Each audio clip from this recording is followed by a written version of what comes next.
Olá, meus amigos, meu nome é Jimmy Davis, sou advogado criminalista. Estamos aqui para tratar mais uma vez de assuntos relacionados ao direito penal, ao processo penal e à advocacia criminal. Eu não poderia deixar agora de comentar uma recentíssima alteração legislativa do nosso Estatuto da OAB, promovida pela Lei 14.508 de 2022, que em algumas chamadas de notícias de alguns sites vem informando que houve aí uma equiparação de advogados e juízes em relação aos assentos destes nas salas de audiências, nos locais onde ocorrem as audiências. É dizer, parece, pelas chamadas das notícias, que juiz e MP e advogado estarão sentando sob o mesmo plano para garantir assim uma suposta imparcialidade, como também não diferenciar entre eles o tratamento, porque segundo o estatuto não haveria hierarquia entre juiz e promotor. Mas aí eu fui dar uma lida na lei que promoveu essa alteração ao artigo 6º e parágrafo 2º, e vi que lá está dizendo apenas que advogados do autor e do requerido sentarão no mesmo plano topográfico, de maneira equidistante do juiz. Ou seja, não tratou de membro do Ministério Público, não tratou da posição em relação ao juiz, que continua equidistante, e que esse equidistante pode ser na mesma altura, ou acima, ou abaixo, ou ao lado, seja o que for, mas desde que seja na mesma distância entre o advogado do autor e do requerido. Nada falando sobre o MP. Portanto, as chamadas que vi na mídia comprometem a verdade. E essa alteração foi nada mais do que chover no molhado, porque não houve uma mudança sequer de ordem prática, porque já acontece dessa forma. Advogado do autor e do requerido, em geral, sentam-se um de um lado da mesa, outro do outro lado da mesa, equidistante do magistrado.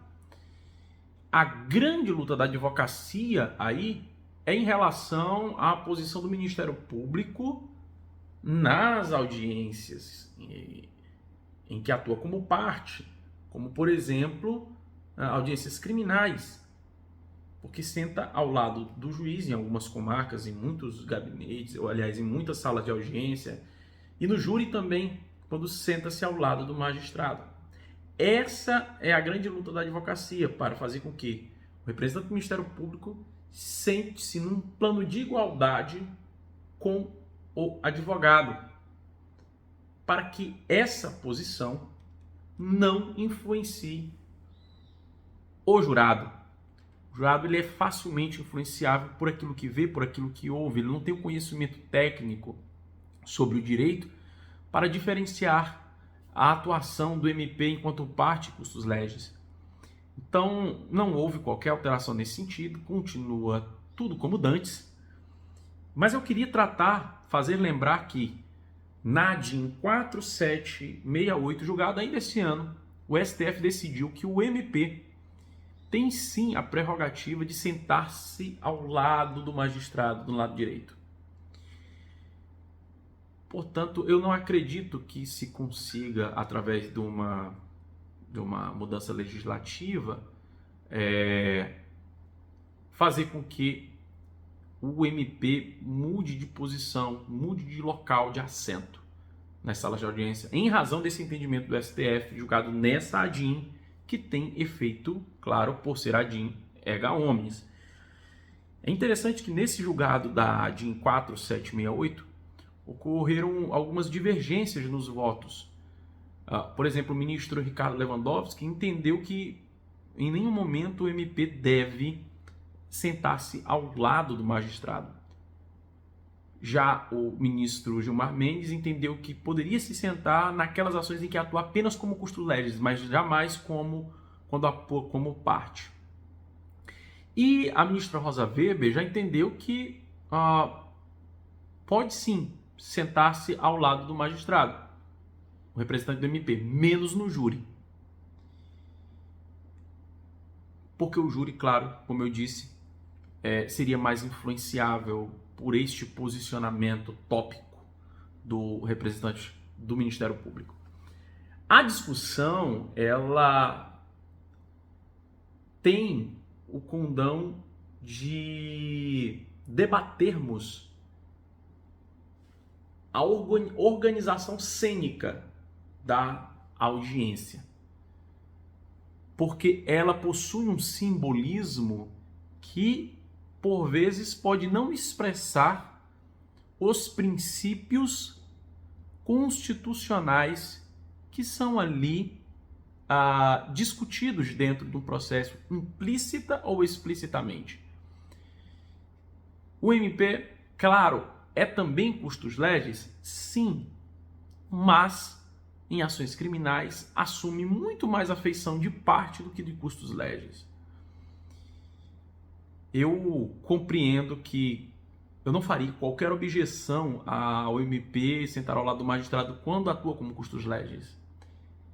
Mas atuar ao lado do magistrado nas ações penais, em que ele promove a ação, em que ele é o autor da ação, e, no caso, o advogado está ali atuando pelo réu, ocupando outro polo da ação penal, penso que pode haver aí uma transmissão simbólica de equivocadas premissas. Quais seriam essas premissas? De que o MP, de alguma maneira, comunga dos interesses do magistrado, ou o magistrado comunga dos interesses do MP. Isso precisa ser debatido porque hoje, com a publicização do processo, esse estigma ele precisa ser afastado. Volto a dizer, claro que ele atua como custos legis, mas a publicização do processo, o fato dele assumir muito mais uma carga acusatória do que de custos legis, como quando ele atua, por exemplo, nas varas de família, no caso, se tratando de processo criminal,